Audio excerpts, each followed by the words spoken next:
to create some more content for you. He's talking about some directors he knows. These are the Teenage Film Snob hiatus shows. Welcome to us, a Teenage Film Snob. I'm James Chalmers, your friendly neighborhood film snob. The hiatus shows continue. This must be probably one of the last ones.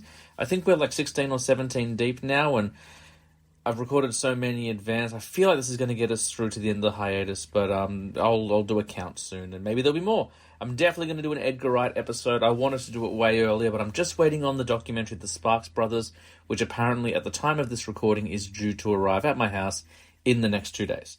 So once that arrives, I'll watch it, and then I'll go ahead and do my Edgar Wright episode. By the time I'm done, The Running Man will probably be out. But anyway, instead today, we're going back. We're not doing any rankings today. I'm going to go back to exposing or shedding some light on some more international directors. We're going back to Europe. I feel like the European episode, I covered a variety of films, but I didn't cover everything I wanted to talk about in it. And there are definitely some European filmmakers who have made their way to America and made some fascinating American films, and some of them have stayed in Europe. But I just feel like there were certain directors I couldn't dedicate a whole episode to. For example, Yorgos Lanthimos. I've seen all of his work, but I just haven't seen it enough times to speak knowledgeably about all of the films. There are definitely some I remember more than others. And there are some other directors as well who I want to give their props to. So today we're going to look at 5 filmmakers, all from Europe. And we're just going to look at a handful of their films. Some of these filmmakers, I have talked about their films in great detail on other episodes, so I've given them a bit of a miss, just to, I don't know, so you don't have to hear me talk about the same thing multiple times, even though I'm kind of super guilty of doing that. But anyway, so we're heading over to Europe. We're looking at filmmakers who have, as I said, made mostly American films. There is one filmmaker who I believe has filmed most of his stuff in Europe exclusively, but has definitely made English-speaking films. So you'll find very few films on this list actually are non-English speaking. So this is also a nice, I guess, part two to the European cinema episode I did, because that one was exclusively non-English speaking films. I know that is a real hurdle for some audiences. They won't watch a film if it's not in English. I do think it's a shame, but I also understand if you don't want to make that jump, it can be a difficult one to make. So instead we're looking at some interesting filmmakers from Europe who have directed mostly English language films. And some of these might surprise you. If you're a big film buff like me, you probably won't be surprised by any of them. But if you don't know, filmmakers by name and stuff like that, a few of these films might surprise you. So we're going to start off with probably the longest working filmmaker, definitely the longest working filmmaker in the series today. A man from the Netherlands who has made some of my favorite movies. He directs action like nobody else. He's an incredible action filmmaker. He didn't start out that way, but when he moved to America, he really kind of ramped it up and kind of led the way for incredible science fiction action intended for more mature audiences. I am, of course, talking about, from the Netherlands, Paul Verhoeven. Paul Verhoeven, probably most famous for RoboCop. That was his big break in America, RoboCop. And there's a fantastic documentary called RoboDoc all about how that film came to be. So Paul Verhoeven moved to America from the Netherlands to make that film. He also made Total Recall with Arnold Schwarzenegger. More recently, I think his most recent film was Benedetta, which was, I believe, an Italian language film about a nun, a member of the cloth, who started having temptations that you shouldn't have when you're a nun. Fascinating flick, really interesting filmmaker. As I said, a lot more mature approach to films. Tends to lean into a lot of ultra-violence, tends to lean into a lot of sexuality. And it's that European sensibility applied to American filmmaking that makes him so interesting. So we're going to talk about 3 films on this list today. One of them, I would say, is incredibly notorious, one that most people will be at least aware of, especially if they grew up in the 90s. The other 2 were real products of their time and really big at the time. One of them is a bit of a cult hit, and the other one I think has been lost in time a little bit. It does have a bit of a cult following, but not as much as the other one. So starting with the one that I think is probably the least acknowledged these days, is a Kevin Bacon film called Hollow Man. Hollow Man is basically a modern retelling of The Invisible Man. Instead of a magic potion or anything like that, it comes from technology. A bunch of scientists are working together. I believe they're studying gorillas, if I remember correctly. It's been a minute since I've seen this one. And Kevin Bacon ends up kind of putting himself up as the guinea pig and testing himself out, and becomes invisible. And you get that wonderful sequence, that wonderful homage to The Invisible Man, where he has the bandages on and is walking around. And just like in The Invisible Man, the isolation of being invisible drives him insane. But also makes him a real creep. Definitely creepier than the one from the Claude Rains version. As much as I like the Claude Rains one, this one's quite sinister. He becomes violent. He attacks people. He kills people. He starts to perv on women in the shower and fondle them and stuff like that. It gets really gross really quickly, actually. It's been a long time since I've seen Hollow Man. But that, if you look at Paul Verhoeven's track record as a filmmaker, that does kind of follow suit with the kind of characters he writes, and particularly villainous characters. There's no denying that Kevin Bacon is playing a villain in this film. He's a victim in as much as he kind of falls prey to his own ambition, and then suffers the madness that comes with it. But he's definitely not the good guy in this film, whereas the rest of the cast are probably a little bit more innocent, or a little bit less volatile, at least. But Hollow Man's really quite a fascinating flick, and it's been probably 15 years, 20 years since I've watched it, so it's been a moment. I'm sure some of the scenes are probably aged poorly, or at least would not hold up as well today just based on the current climate. But I definitely encourage you to watch Hollow Man, because it's a fascinating thriller, and it's just a different take on the Invisible Man story. Of course, we then got that wonderful version by Lee Winnell in 2020, I think it was. But I think of all the Universal monsters, I think maybe the Invisible Man has had the best adaptations, because obviously the 1930s one is fantastic. I think Hollow Man is a really good one. It leans far more into the darker side of humanity than most of the other Universal monsters films do. And then the one with that Lee Winnell did as well was fantastic. So only the three that I can think of off the top of my head, but all really, really good. Next by Paul Verhoeven is probably, I was going to say his most fun film, but RoboCop is really fun. Maybe second only to RoboCop. One of his really fun films came out, I want to say it's 1997, and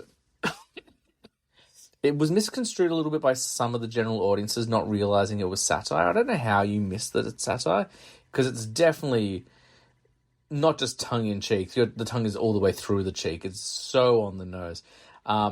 It's a satire of American politics and propaganda, starring Casper Van Dien and Denise Richards, and it's called Starship Troopers.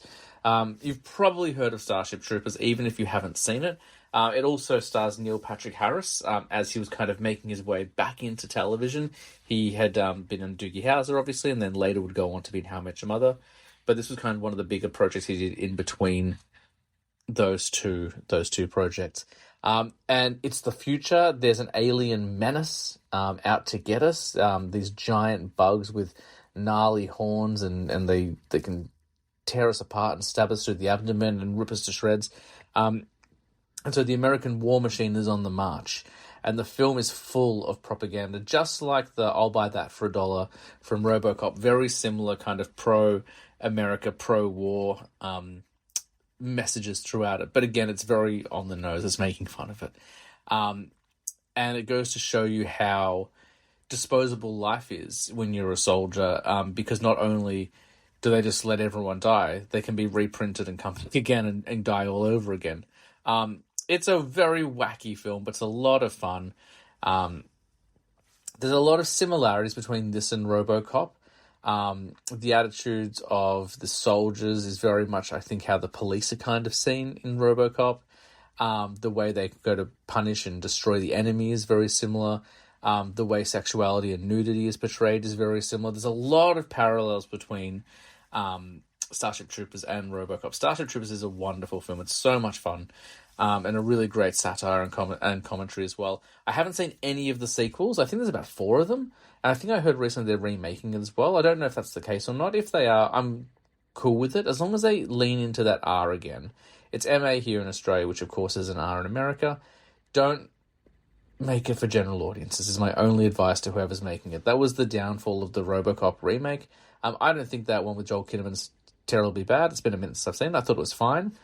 But what they, kind of brought to it with modern technology and visuals, they kind of let down with the fact that it didn't have the same level of satire. It wasn't able to be a more adult film. The whole point of RoboCop is that it wasn't for children. It was meant to be incredibly violent.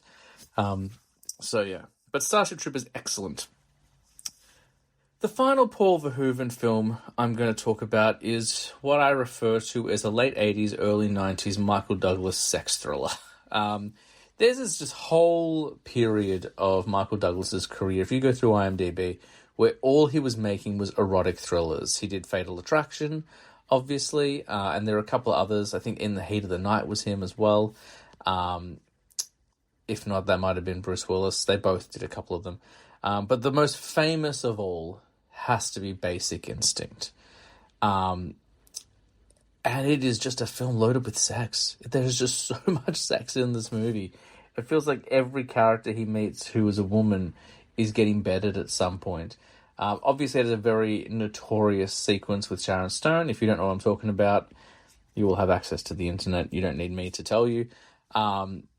Which was controversial at the time because even though nudity wasn't discouraged from film, there was plenty of it, especially in the 80s and 90s, there's plenty of nudity.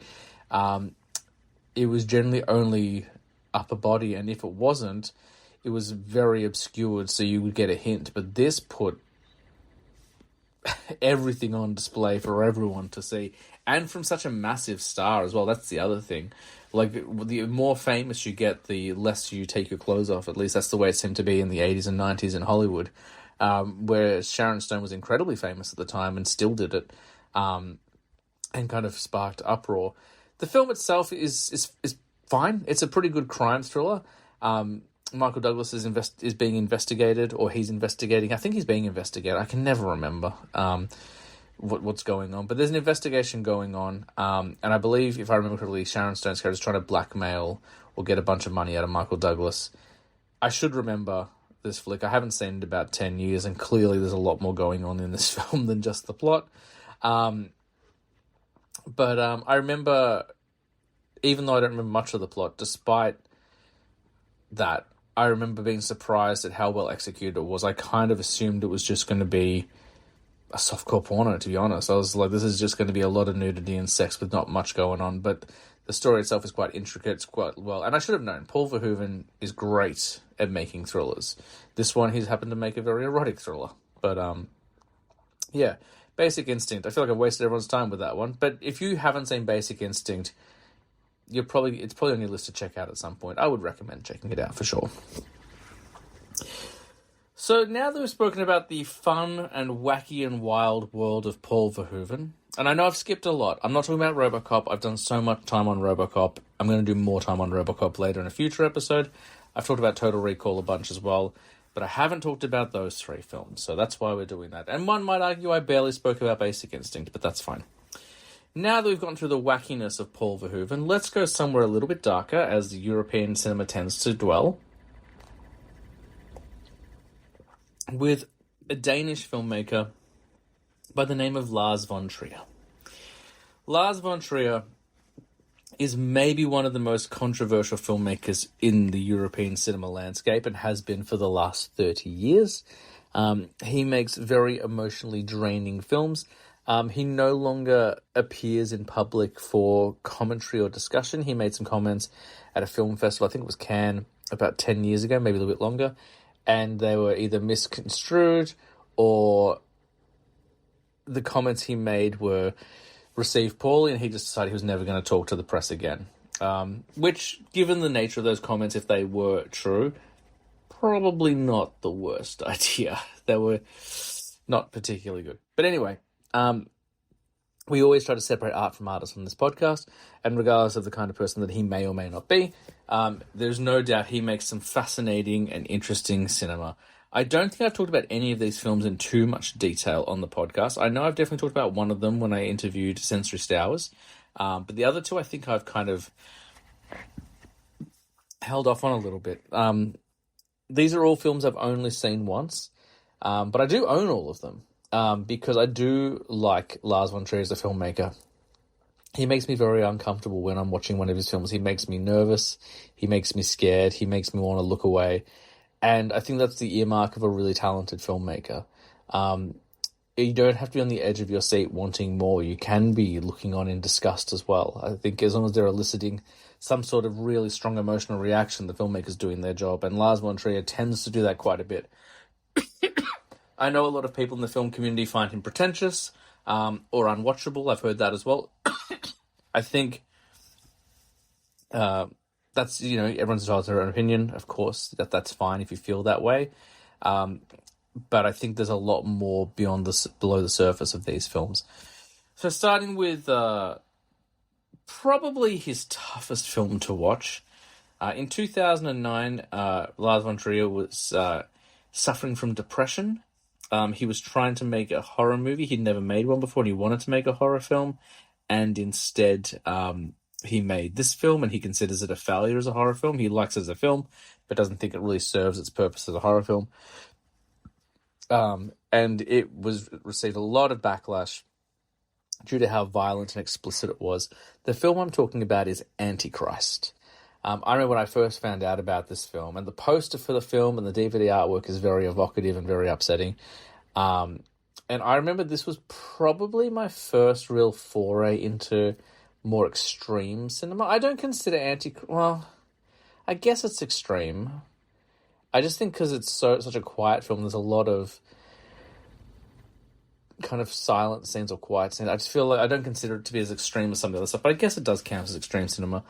But Antichrist is the story of a married couple. They're unnamed other than he and she, or him and her. I can't remember exactly how they label them. And they move out into the woods, out to the countryside of the woods, after a terrible tragedy. In the opening scene of their film, their child, who's basically an infant, dies, falls out of a window. And the reason the baby dies and falls out of windows because it was unattended while the parents were having sex. It's a very graphic sex scene. There's a lot of unsimulated sex in this film, so big warning there, like if you are going to watch these films. And this is not a film that I would recommend to people. I don't think it's a bad film. I don't believe in bad films, but I do think it's not for many people. There is a lot of graphic, unsimulated sex in this film. And there's, of course, some incredible violence later on as well. So after the tragedy of their baby passing away, they move out to the countryside or the woods. I think it's the woods, technically. And they try to mend their relationship. After the death of a child, I imagine it's incredibly tough to keep going. And you always hear stories of whenever there's tragedy in families that surround children, a lot of those families end up breaking up. And this family is trying to keep themselves together. They're trying to work on their relationship. But over the course of the film, they both basically go insane. Willem Dafoe plays the father, or plays the husband. Charlotte Gainsbourg plays the wife. Willem Dafoe starts having all these different visions and is starting to feel like nature is telling him that his wife is responsible for all of his grief and she's to blame. The film has been labelled as misogynistic. I don't know whether that's the case. I'm not saying it isn't. I just haven't watched it enough and read enough to argue one way or the other. I can definitely see the character being misogynistic, but I also don't think that character is right. I never look at that character as the hero of the piece. And I think, similar things have been said, in Chasing Amy by Kevin Smith. There's a scene where Jason Lee talks about what a lesbian really needs, and it's a very controversial scene, and it's very sexist. But he's the idiot character. He's meant to say dumb things. He's always wrong. So I think we sometimes overlook that in films as well, that characters can say shocking, inappropriate, and incorrect things. As long as they're repeatedly painted as the person who's always saying the wrong thing, then you can agree that the film might not be the thing you're accusing it of, but the character can be, if that makes sense. So Willem Dafoe, yeah, he sees like a fox, like a dead fox talking to him and all this sort of stuff. And then the film in the climax becomes incredibly brutal. I won't go into too much detail. A, because I don't think you need to hear explicitly what happens. But B, if you are curious about the film, I think it's worth seeing for yourself with a bit of a surprise if you haven't heard about it already. But there is a lot of violence between the two, carried out by her. She attacks her husband and injures him quite graphically, and then does something else quite graphic as well, before she then performs an act of self-mutilation, I think is the best way to describe it. I won't get into too much more detail beyond that. It's a very graphic film. It's a very depressing film. It's a very upsetting and at times sickening film. Certainly not as sickening or upsetting or full-on as some of the other movies I've talked about in this podcast in the past, especially in the last European round. Some of those French extreme films I do think take it further. But there is one sequence that's very, very graphic, and even if you do know it's coming, it's still a lot. But Antichrist is a very well-made film, and I think it asks a lot of interesting questions, and lets you know exactly who Lars von Trier is as a filmmaker. Moving on, we'll go to one of his more recent films. It was actually a two-parter. I have opinions on the filmmaking of this movie, but I have questions about it. But I do think the film is well made, and I do like it. And the film is Nymphomaniac. Nymphomaniac is a two-part film. It takes 4 hours to tell this story, and that's the biggest problem I have with it. I don't think it needed to be a 4-hour film. It is the conclusion to von Trier's trilogy of depression, which starts with Antichrist, moves to Melancholia, and then ends with Nymphomaniac. And basically, Charlotte Gainsbourg plays an older woman, or I guess a middle-aged woman, who is unwell or is injured and needs to rest. And she finds comfort in the home of Stellan Skarsgård, who kind of like is nursing her. And while he's helping her return to health, she tells the story of her life and how she became basically a sex addict, and tells all these very graphic stories of different circumstances she finds herself in. The film has an incredible cast: Christian Slater, Uma Thurman, Stellan Skarsgård, Charlotte Gainsbourg. I think Willem Dafoe's in it. I can't remember now. And the film, Shia LaBeouf in a really good role. He's really good in it. Everyone's really good in it. And it's this kind of dark story about living a life consumed by sex and the different adventures she goes on, resulting in an unpleasant and sadly predictable conclusion. But it's a really fascinating story. It is very graphic as well. It's not as violent as any of the other films I'm going to talk about by von Trier today, but definitely on the sexual side of things, very, very graphic. And it's long. It's very, very long. I don't know if we needed 4 hours of it. It's been a minute since I've watched it. I've only seen it the one time. It's a very interesting film, but it is a lot as well. The final film by Lars von Trier I'm going to talk about is, I think, his most recent film. It's also another long one. It's about 2.5, 3 hours. I can't remember exactly. Starring Matt Dillon, and it's a film called The House That Jack Built. And it follows this character, Jack, who is a serial killer, and he's walking through somewhere. We're not told straight away where it is that he's walking through, but he's with a hooded figure, and they're walking through these dark kind of caves and tunnels, and as they're walking, Jack tells the story of the 5 most important murders that he committed as a serial killer. I believe Uma Thurman's in this one again, if I remember correctly. And there's 5 different instances, and there's one where he attacks a woman in a van. There's one where he's out on a date with a woman and her children. And this is probably the most notorious one, where he ends up hunting them with a rifle. But it's just a really, again, I'm going to use the word interesting, just a really different take on the serial killer film. You know, generally, they're very tense. They're very kind of lean into the tropes of being thrillers or horror films. They try to make them scary. And this film, it is scary, but in a very different way. It's scary in how nonchalant he is. He's very just like, oh, that's how it happened. This is... So, I woke up and I knew I was going to shoot him in the head. Like that kind of thing, because he is a psychopath. And, his blood pressure never, goes above, a certain degree. He's always very calm and collected and just kind of tells the story as it happened, as if he was going for a walk in the morning. He was going to get his bottle of milk or anything like that. The ending of the film is really cool. Of all the Von Trier films I've seen, and I think that might be all of them, actually, there's definitely a few I'm missing from his catalogue. But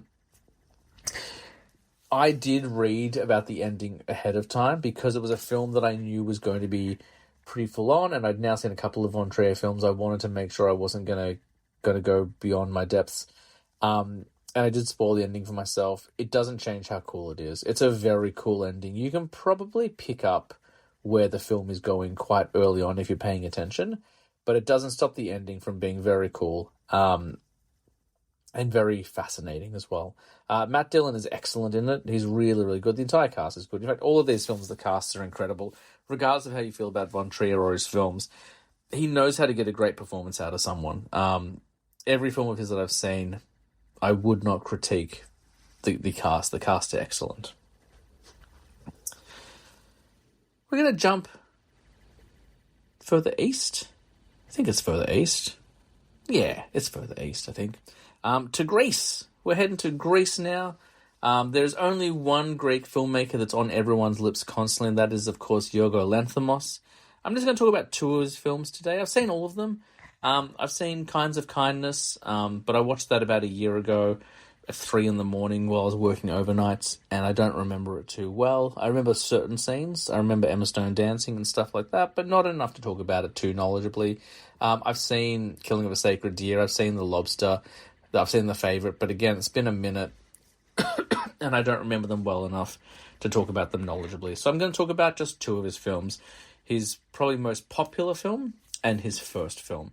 So starting with his most popular film, let's talk about Poor Things. Poor Things was a really divisive film. It won all the awards at the Oscars. A lot of people loved it. But it did spark a debate because people were arguing whether the film was a feminist film or whether it was misogynistic, which seems to always be the conversation at the moment. At least the films that I've brought up, there have been a few of them where people are kind of discussing whether it's misogynistic or feminist. I believe it is a feminist film, but I can see why people are troubled by it. If you're not familiar with Poor Things, I am going to spoil it a little bit for you. Honestly, the premise, if you know it, doesn't ruin the experience for you because there's more to the film than just that. But basically, a scientist played by Willem Dafoe comes across the body of a woman who committed suicide. She jumped off a bridge and she fell and landed on a piece of concrete and she was dead. But she was also pregnant. So what Willem Dafoe did was he removed the infant, took its brain out and put the young brain into the adult body. And then over the course of the film, we watch her grow and mature and become an adult again. So Emma Stone is ostensibly, for a large part of the film, playing a child and then a teenager and then finally an adult. So first of all, really troubling premise. Very interesting premise, very much a Frankenstein film. But then also, the film is quite a sexual film. Yorgos Lanthimos doesn't hide away from sexuality, and it seems like a lot of the filmmakers I'm talking about today tend to lean into sexuality. I promise the next two directors I'm going to talk about not so much. But the problem that a lot of people had was that this is a film that about a being, a human, who's very, very sexual and very sexually active and very excited by sex. But because it's a child's brain, it asks a lot of questions that made feel people appropriately kind of icky. But I do believe that is the point. I think if you're walking out of that film thinking it's sexy, then you've missed the point of the film. But the problem people have with it as well, and the reason why they questioned whether it was misogynistic or feminist, is that if you have a child in an adult's body and that character is being sexualized, they're not old enough or mature enough to make those decisions for themselves. Therefore, they're being victimized, which I actually don't disagree with. But one thing that a lot of people seem to miss, and I never hear talk about in this film, is that it's not a celebration of sex. It's not a celebration of sexuality. Like, it's not a good thing that it's happening. The character reacts positively the same way that an addict reacts positively when they get alcohol or drugs. The same way someone with portion control reacts when they get sugar, like yours truly. It's not meant to be a positive portrayal of sex. Like, she gets excited by it. She reacts to it in a certain way, but there's also a tipping point in the film where she no longer is excited by it, and she is quite disappointed by it. She realizes that what she thought was once good might not always be that thing, and not necessarily that it's bad, but it depends on the intentions of the person, and it depends on consent and things like that.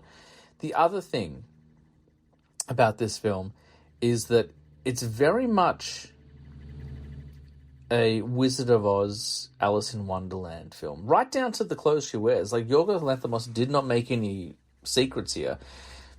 Emma Stone is dressed like Alice from Alice in Wonderland, or Dorothy even. The entire time of the film, she wears a big blue dress with like ruffles and white, and she is going through locations that are painted sets, the way like an old school Hollywood film would be made. This is by design.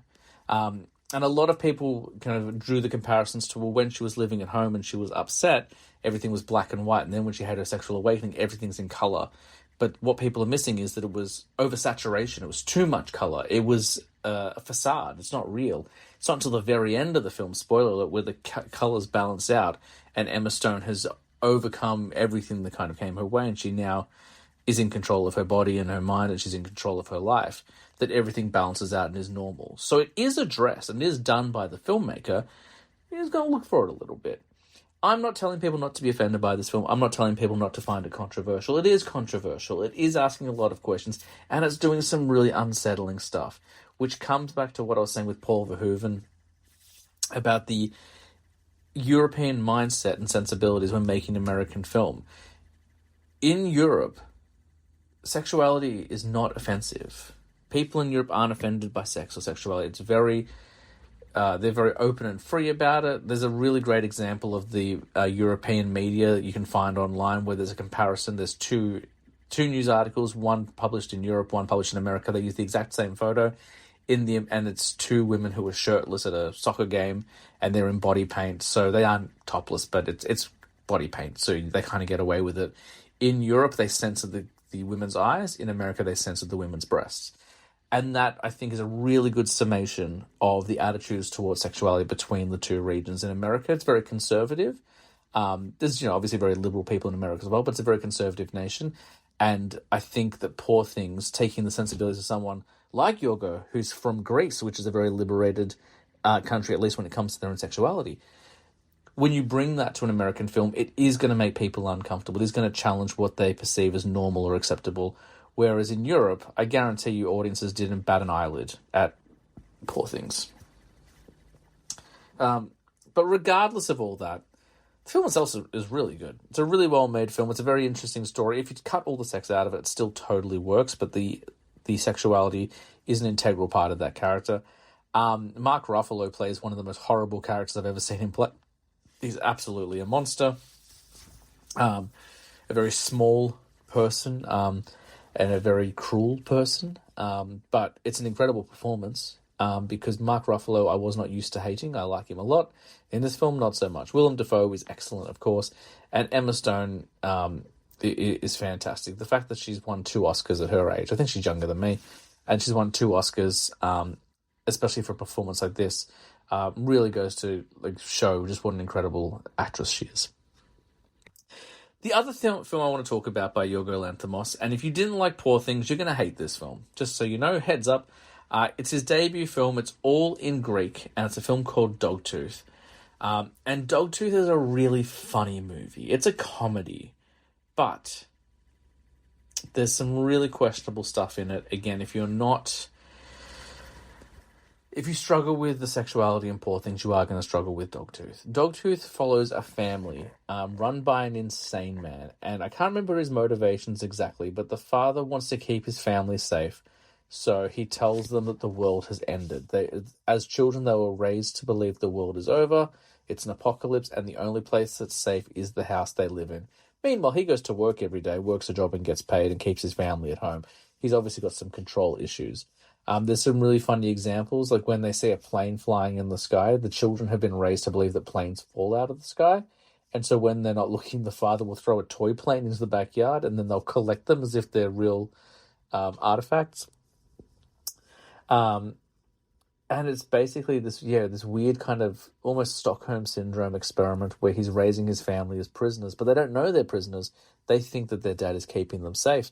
And then when they get older and they become teenagers and young adults, they start to question the world more and question everything that their father has taught them. And they want to explore the post-apocalyptic world for themselves. There's some violence, some self-harm. One of the daughters deliberately gets a rock to knock some of her teeth out because their dad tells them that once they lose their dog teeth, hence the name of the film, that they'll be old enough to go out and explore. And so she forces them out so she can leave the home. There is some weird sex stuff as well. Old boy style sex stuff, and I'll just leave it there. But really funny, really fascinating film. And again, like with Antichrist, really sets the tone for the kind of filmmaker. The difference is that Antichrist was not Lars's first film, but this is definitely Yorgo's first film, if I remember correctly, and it sets a tone. Like that style of humor, that style of absurdism shows up again in his films time and time. It's always repeated, and it's that kind of sensibility that I really enjoy about Yorgo as a filmmaker. I know not everyone likes his films, but if you're into that weird style of humor, Dogtooth is a great place to start. So I'll just say that. I just recommend Dogtooth. No one talks about that film. I think it's worth checking out. All right, we're going to head to an Italian director, and then we'll finish up in the Netherlands once more. We started in the Netherlands, we'll end in the Netherlands. But before we go there, we're going to jump to Italy, and we're going to talk about an incredibly prolific filmmaker called Luca Guadagnino. You will have heard of him because he did films such as Call Me By Your Name. He did something else recently that I can't remember what it was. Queer was the other one. I haven't seen either of those films, otherwise they're definitely on this list to talk about. But I can talk to you about three of his films. All three of them excellent in their own right, but one of the three I think is brilliant and maybe a near-perfect film. So we'll start off with his most recent film. He directed Challenges, which was a huge film last year in 2024. Unless this episode drops in 2026, then you know how time works. You can talk about that. Starring Zendaya and two young men whose names escape me right now. But basically it follows this love triangle between these two best friends and this woman in the world of tennis. I'm not a tennis fan. I've never really been a fan of the game. No disrespect to people who do like tennis or play tennis. I feel that way about most sports, to be honest. I just don't really like watching sport. But this is a really well-made flick. They made someone who's not into tennis way into tennis for the duration of this film. It's a really interesting flick, and when I reviewed it, I talked about this. There are no likable characters in this film. The characters are all devious. They're all plotting against each other. Even the husband and wife character are having their own kind of like private side quests to undermine each other at any given chance. But it's ultimately less a film about tennis and more a film about relationships, and that's why I think it works so well.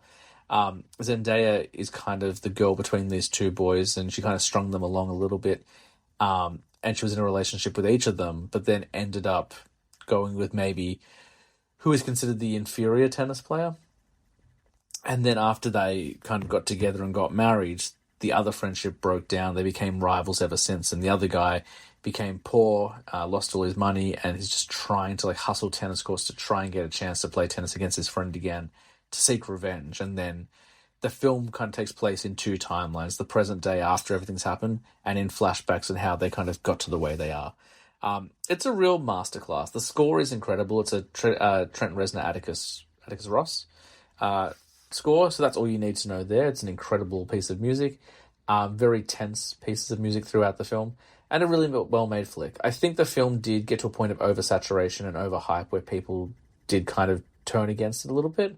But now enough time has passed. I think if you haven't seen Challenges or you haven't seen it in a while, go ahead and check it out. It's a really well-made flick. Next down, we're going to talk about a film just briefly. I've mentioned it before, and I can't remember too much about it, so we won't go into too much detail. But it's a cannibal film starring Timothy Chalamet called Bones and All. And the reason I liked Bones and All, I wasn't expecting to. I wasn't a Timothy Chalamet fan until recently. I can't remember what it was that kind of turned me on to him. I think maybe out of everything it was Wonka. I didn't think going into that film that he was necessarily the best casting. And I didn't like how he only ever played moody roles. I wanted a bit more joy from him, and then once I saw him in Wonka, I was a bit more convinced. I was like, oh, you know what? This kid's actually got some range, some depth. I'm on board now. I like Timothy Chalamet. I'm going to check out Bones and All. And Bones and All is a very romantic film. And that's something to be mindful of with Luca Guadagnino. Is that all the films I've seen of his, even the last one I'm going to talk about, there is an element of romance. There's a real love for relationships in all of his films. And even if the films are mean-spirited or bad characters or do the wrong thing constantly, there's an element of love and compassion there, which I really like. So Bones and All follows a young woman who has run away from home because she's found out that she's got this hunger for flesh now. She wants to consume flesh. And she doesn't know what to do with herself. She doesn't know how she's going to survive. She doesn't know how she's going to navigate the world. And then she crosses paths with Timothy Chalamet's character. They fall in love when they realize they both share that same hunger, and they help each other survive as cannibals while trying to avoid giving into their bloodlust. And it's a very sweet film. It's a very romantic film. There's a lot of love in there, even though it's also this kind of brutally violent cannibal film. Until we get to the very end, it's a very tragic ending, and I won't spoil it for you. But a really interesting flick and well made. I've got to stop saying interesting flick. But I liked it quite a bit. Let's talk about my favorite Luca Guadagnino film. It's not just my favorite of his. It might be my favorite remake of all time. It might be one of my favorite. Might be my favorite horror film of all time. I don't know if it is. I don't know what my favorite horror film is, but this is definitely one of them. And this film, I think most people went in with very low expectations because it wasn't a remake of a cheap cash grab thriller like a lot of films are. Like when they remade Friday the 13th, no one was too worried because Friday the 13th was a cash grab slasher. It was just designed to make money. When they remade House of Wax, yes, it was a cool flick, but it was so old. There was, quite a lot of distance between the films. I don't think people were too worried. They knew what it was going to be. The 2000s was the decade of the remake, and there were a lot of great ones and there were some not so great ones, but people kind of knew what to expect. There wasn't that much uproar. But when Luca Guadagnino said he was going to remake Suspiria, a lot of people were worried. Suspiria is one of those classic films. It's probably the Giallo film that people go to first. It's a Dario Argento film about a witch coven in a ballet school. And it's so colourful and it's so bright and there's blood that looks like paint and there's the goblin score, and people were like, how are you going to replicate this in a modern world without it seeming disingenuine? And he did it by not doing it. It's not a particularly faithful adaptation, and I think that's why it really works. There's not a lot of color. It's very brown and beige and red. It doesn't have a psychedelic score provided by Goblin. One thing I really like about it is that they use a lot of different language. There's a lot of Italian in there. There's some German in there, I think, as well as being an English-speaking film. The cast is incredible. Dakota Johnson, Chloe Grace Moritz. There are a couple others who I can't remember off the top of my head right now. Tilda Swinton, who plays two roles. And it's just an amazing film. I think it's scarier than the Argento film. I think it's darker than the Argento film. The use of music and performative dance is really wonderful as well. The final act is incredibly gruesome and bloody and unsettling, and there's practical effects that get under your skin in a way they couldn't do in the 1970s. It's a real triumph. I watched them both. I rewatched the original a few months back, but last year I watched them both within a couple of weeks of each other, and I went in to the original thinking, there's no way it's going to be as good as the remake. For the longest time, I held the attitude that the remake was superior and was the better version. I think they hold their own equally. I think they're both equally brilliant. One of the best sequences in Suspiria is a sequence where one of the dancers gets possessed by a witch. She's in a room full of mirrors, and the actress is a contortionist, and her body gets twisted and broken, and it's really gross, but also just a wonderful performance. I love Suspiria.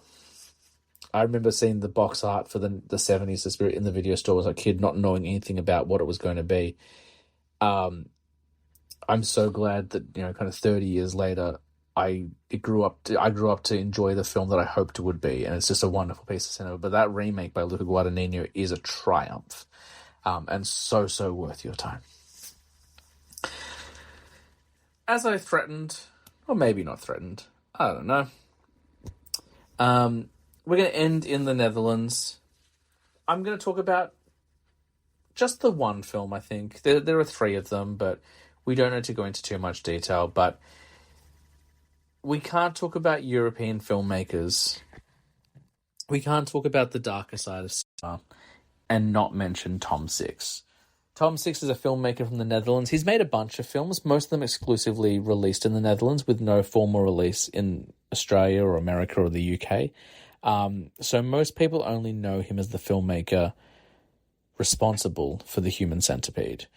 He has another film that he shot years ago, called The Anania Club, which was set to release multiple times. It kept getting pushed back, and I now believe it's been shelved and may never be released. He also has a spin-off or a kind of pseudo sequel to The Human Centipede in the works called The Human Millipede, which was teased in The Human Centipede 3. The Human Centipede follows a mad scientist called is it Dr. Heiter? Dr. Heiker? I can't remember his name now. Played by Dieter Laser, who passed away not too long ago, but is incredible in this film. Like, he plays evil German scientist as colorfully and ridiculous as you would hope, while still being menacing and terrifying. And it's his life's ambition, I don't know why, but his life's ambition to sew numerous people together so they can become one superior being. Whether they become superior, I think, is questionable. But he wants to make them one living organism that can be fed through one end and process that food through all the human bodies. And that's about as graphic as I'm going to get. The concept of the first film, I think, is far more disturbing and disgusting than the execution of the film. The first film is actually quite tame. There is one gross sequence in which we do see exactly what the idea behind this film was, which was to make 3 people eat and dispose of the same meal. But beyond that, it's just kind of a thriller. I wouldn't even go so far as to call it a horror. It's kind of this Frankenstein movie as well, where this mad scientist abducts 3 people, performs an experiment on them, and then the police come and try and save them. The end of the film is very nihilistic, I will say, and very depressing, because one of the members of the Human Centipede gets very ill and passes away, the one at the very end. The one at the front... Am I spoiling Human Centipede for you? I think I am. Okay, it's like a 20-year-old film, so I can spoil it. So the one at the end dies from infection. The one at the front ends up committing suicide, which leaves the one in the middle alive, and she can't escape because everyone who's come to the house, the cops are dead, the scientist is dead, if I remember correctly, and the other 2... So she's sewn in the middle of them. She can't get out. Very nihilistic and depressing. But not that difficult to watch, I would say. Not easy to watch, but not too difficult. The sequels, particularly number 2, I could not recommend to anyone. But the first one I wouldn't recommend to people, but I also wouldn't warn people off them too much. I think most people who watch horror films on a regular basis, even if they don't watch extreme horror, could probably handle Human Centipede okay. I actually think my wife, who hates horror films, could probably handle Human Centipede. I would never make her watch it. She doesn't want to watch it. But if she ever did decide, and she had this weird kind of change of heart and asked me if she could watch it, I think she would be okay with the first one. But there we have it. Another look at some European filmmakers. Changed up the format a little bit, went director by director. I'll go through all the directors and their films in a moment, and then we'll wrap things up. As I said, this will be one of the last hiatus shows. I think in the next couple of weeks, we should be back to normal. Of course, anything could change. I started this series in advance of my wife giving birth, knowing that we're going to have a new baby. By the time we get to this episode, that baby should be about 4 months old. But I have no idea what my situation is going to be like as I'm recording this in September. I might need to take the hiatus further. I might need to step away from the show longer. I might not be able to watch movies for a little while. I just don't know. So we'll kind of play it by ear. And if you need more content, I will continue recording content as needed, even if it's only individually. So we'll keep stuff coming out. But hopefully we should be back to the regularly scheduled programming pretty soon. I'm looking forward to sitting down with Nick and Maddie and talking movies and talking to some other cool guests as well. But before we get out of here, just a reminder, from the Netherlands, we had Paul Verhoeven. We talked about Hollow Man, Starship Troopers, and Basic Instinct.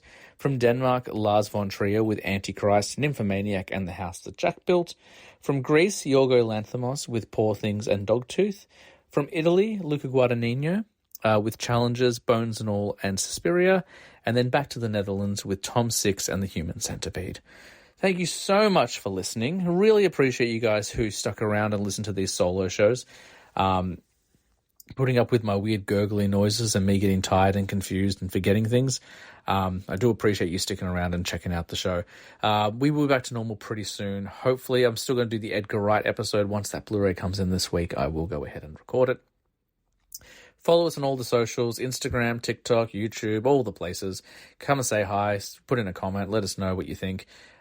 Suggest some European films. You've now had 2 episodes from me talking about the films of Europe. Surely there's stuff I still haven't spoken about. I didn't speak about Claire Denis because I've only seen High Life. I didn't talk about Michael Haneke because I've only seen the original Funny Games, and it's been a long time. So there are definitely European filmmakers that did not make the cut simply because I didn't feel confident enough talking about their work, and I didn't want to do them a disservice.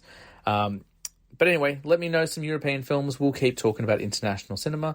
But until next time, thank you so much for listening. And as we say on the podcast every week, guys, I was a teenage film snob, but I'm trying to be better. We'll see you next week.